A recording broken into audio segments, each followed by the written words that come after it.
Let's get right into it. Number 7.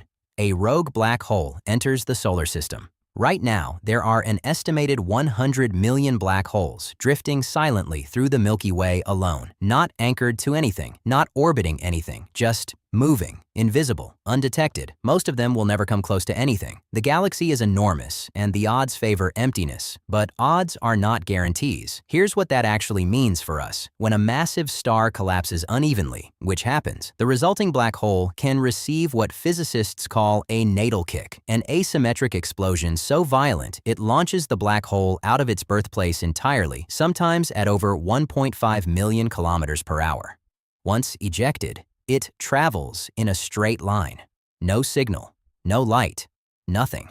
Just a point in space where physics breaks down, moving silently through the dark. In 2022, astronomers confirmed one such rogue black hole drifting through the Milky Way, detected only because it briefly bent the light of a distant star behind it. We found it by accident, which immediately raises the question, how many haven't we found yet? What makes this particular scenario so unsettling isn't even the black hole hitting Earth. It doesn't need to. A rogue black hole passing through the outer solar system, through the asteroid belt, through the Oort cloud, would gravitationally yank objects out of their stable orbits. Comets that have been frozen in place for 4 billion years would suddenly have new trajectories, straight toward the inner planets, straight toward us. We would have no warning. There would be nothing to see in the sky. The first sign that something was wrong would be the planets themselves starting to drift. Orbital mechanics changing in ways that should not be changing. And by then, the cascade would already be in motion. The universe contains something that can end civilization without ever being seen, without ever announcing itself, without anyone even knowing it was there. It's already out there, somewhere. We just don't know where. Number 6. A strangelet reaches Earth. This one requires a moment to understand because it comes from the deepest layers of particle physics. And once you understand it, you won't be able to ununderstand it. Ordinary matter, everything you've ever touched, seen, or eaten, is made of atoms, which are made of protons, and neutrons, which are made of quarks. Specifically, 2 types of quarks called up and down. That's normal matter, but theoretical physics predicts the existence of a third type of quark, the strange quark. Under extreme conditions, like those inside a neutron star, these 3 quark types might combine into something called strange matter. And strange matter, if the theory holds, would be the most stable form of matter in the universe, more stable than the protons and neutrons making up everything around you. Here's where it gets dangerous.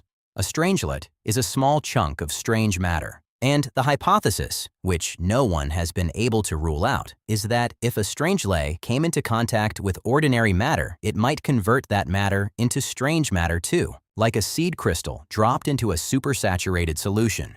A chain reaction, unstoppable by any known force. A single strangelet reaching Earth's surface and surviving impact wouldn't burn us, wouldn't irradiate us, wouldn't shatter anything. It would simply begin converting atoms. The reaction front would expand outward through the planet at a significant fraction of the speed of sound, the entire Earth gradually transforming from the inside into a cold, dense sphere of strange matter. Every mountain, every ocean, every living thing converted quietly into something unrecognizable. Strangelets may be produced in neutron-star collisions. Neutron-star collisions happen, and those collisions send debris, possibly including strangelets, outward across interstellar space. Most physicists consider this scenario unlikely. The strangelet would need to survive entry, survive impact, remain stable, and then begin conversion rather than simply dissipating. The odds are low, but the probability isn't zero.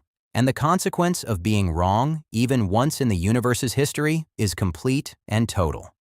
Number 5. A giant asteroid hits from the sun's blind spot. We are very good at watching the sky. Telescopes scan the darkness every night. Programs like NASA's Planetary Defense Coordination Office track thousands of near-Earth objects. We've gotten serious about this since the 1990s, and we've found most of the truly large ones. There is a region of space our telescopes fundamentally cannot see, the direction of the sun. Any object approaching Earth from roughly that direction is lost in the solar glare. Invisible to ground-based telescopes, telescopes invisible to most space-based ones. This isn't a conspiracy or a secret. It's geometry. The sun is bright, and our instruments have limits. In 2022, astronomers detected 3 large near-Earth asteroids from this blind spot in archived telescope data.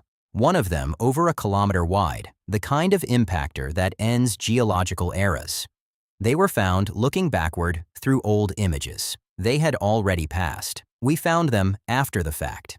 The Chicxulub impactor that wiped out the non-avian dinosaurs 66 million years ago was approximately 10 to 15 kilometers wide. The impact released more energy than 1 billion nuclear warheads. The immediate blast would have obliterated a continent. The ejecta cast into the atmosphere would have blocked sunlight for years, collapsing the food chain from the bottom up. If a Chicxulub-scale object approached from the sun's direction today, we would likely have days of warning, maybe less. And planetary defense, deflection, redirection, requires years of lead time to work. We have mapped most of the sky with extraordinary precision. We have cataloged asteroids by the thousands. And yet, the very place we cannot look is exactly where the solar system's own geometry would funnel objects toward us. Every day, the sun rises in the east and sets in the west, and in that blinding light, we are functionally blind to whatever might be coming. Number 4. A dense interstellar cloud engulfs the solar system. Space is not empty. Between the stars, there are clouds, vast regions of gas and dust called nebulae, and molecular clouds. Most are thin, most are cold, and our solar system has passed through regions of higher than average density before. But not all interstellar clouds are equal. Some are thousands of times denser than the space we currently occupy. If the solar system were to drift into one of these, and over its 4.5 billion-year journey around the galaxy, it absolutely has. The consequences would be significant. The heliosphere, the enormous magnetic bubble the sun generates that deflects interstellar radiation and particles, would be compressed. Potentially, it would be overwhelmed entirely. And what happens when the heliosphere collapses? Cosmic rays, high-energy particles from supernova remnants and other violent sources, would flood into the inner solar system at levels hundreds of times higher than today. Ozone depletion, increased mutation rates, a dramatic increase in cancer and genetic damage in living things. A 2022 study suggested that Earth may have passed through just such a dense cloud roughly 2 million years ago, coinciding with a documented period of cooling and increased cosmic ray flux recorded in geological samples. Now consider this. We are currently embedded in a region of space called the local bubble, a low-density cavity carved out by ancient supernova. That bubble has boundaries, and as the solar system continues its orbit around the galactic center, at some point we will exit it. We don't know exactly when, we don't know exactly what's on the other side. But the universe does not maintain our comfort in mind. The local bubble is not our permanent home, and it can't protect us forever. Number 3. A nearby supernova erupts. A supernova is not an explosion in the conventional sense. It is an event so energetic that for a brief moment, a single dying star outshines the entire galaxy containing it. Our own Milky Way, 200 billion stars, was temporarily dimmed by one.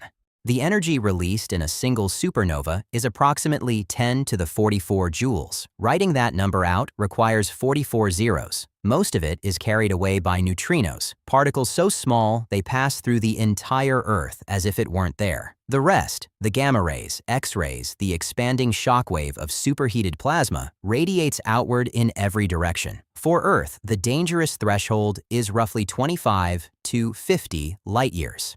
A supernova within that range, pointed toward us, would deliver enough gamma radiation and cosmic rays to strip our ozone layer, not damage it, remove it. Ultraviolet radiation from our own sun would then reach the surface largely unfiltered. Photosynthesis disrupted. Marine food chains collapse first. Everything built on top of them follows. Some scientists have proposed that the Ordovician extinction, 440 million years ago, which killed 85% of all marine species, may have been triggered by a distant gamma-ray burst, which is essentially a supernova's focused, most lethal emission.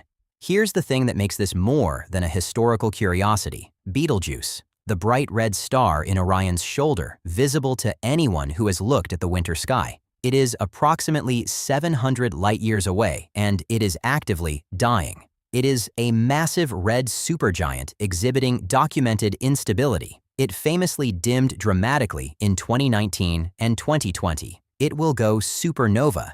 The only question is when, and on astronomical timescales. Soon can mean tomorrow or in 100,000 years. At 700 light-years, Betelgeuse's supernova would be spectacularly visible, casting shadows at night, visible in daylight.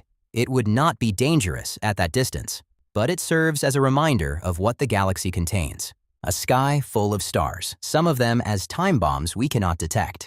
Number 2. A solar superflare erupts from the sun. In 2012, scientists analyzing ancient cedar tree rings found a spike in carbon-14 levels dating to approximately 774 CE. Something had bombarded Earth with intense radiation.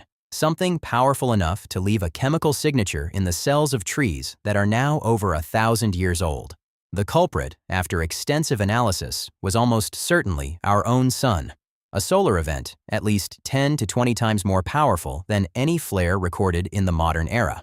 Further research found a similar event around 993 CE, and evidence suggests such events recur roughly every few centuries. Now, overlay that with what we know about other sun-like stars. Astronomers studying stellar flares across the galaxy have observed stars nearly identical to our sun producing superflares up to 10,000 times more energetic than any flare we've ever recorded from our own. Our sun is capable of producing superflares. The evidence is in the tree rings. The evidence is in the ice cores. It has done this before. It will do this again. A superflare today would not be the gentle Carrington event of 1859, which merely set telegraph paper on fire and let operators send messages with their equipment switched off. A true superflare would strip sections of the upper atmosphere. The electromagnetic pulse would destroy satellites, power grids, and the electronics that underpin modern civilization simultaneously. Every hospital, every water treatment facility, every food distribution network, dependent on systems that would fail in minutes. We exist in a civilization built on electronics. Every component of modern life runs on a layer of technology that a sufficiently powerful solar event could switch off, faster than any government could respond. The sun that sustains every living thing on this planet is also the most powerful weapon within 4.2 light-years of us. Number 1. A rogue planet or brown dwarf enters the inner solar system. This is not theoretical in the way that strangelets are theoretical. Rogue planets are planets ejected from their home star systems during formation. They confirmed to exist in enormous numbers. A 2021 study estimated the Milky Way may contain more rogue planets than stars, trillions of them. Brown dwarfs are something worse. Objects too large to be planets, too small to ignite nuclear fusion like a true star, somewhere between 13 and 80 times Jupiter's mass. Dark, dense, barely detectable against the blackness of space. Now consider what happens when something of that mass enters the inner solar system. Not from the outer edges, but cutting directly through the orbital zone where Earth lives. You don't need an impact. You don't need anything to physically strike our planet. Gravity does all the work. Jupiter, at 778 million kilometers away, is already the dominant gravitational shepherd of the solar system. Its influence keeps the asteroid belt in place, curves comets out of dangerous trajectories, protects the inner planets in ways we are only beginning to understand. An object 10 times Jupiter's mass passing through the inner solar system would not be a visitor. It would be a restructuring event. Earth's orbit, the nearly perfect, nearly circular path we've maintained for 4.5 billion years, would be yanked, stretched, possibly broken. We could be flung outward into the frozen dark, away from the sun's warmth, the oceans freezing within years, or flung inward toward the sun, the oceans boiling, the atmosphere burning off. The geological record contains evidence of catastrophic orbital disruptions in the early solar system. The late heavy bombardment, approximately 4 billion years ago, when the giant planets shifted positions and a rain of asteroids pummeled the inner planets for hundreds of millions of years. The solar system achieved the stability stability we take for granted over billions of years of careful gravitational negotiation. It is not immune to disruption. It has been disrupted before. And out in the galaxy, in the vast, cold darkness between stars, trillions of objects are moving along trajectories we cannot predict toward destinations they do not know. One of them, over a long enough timeline, has our coordinates. That's it for today. Subscribe for more.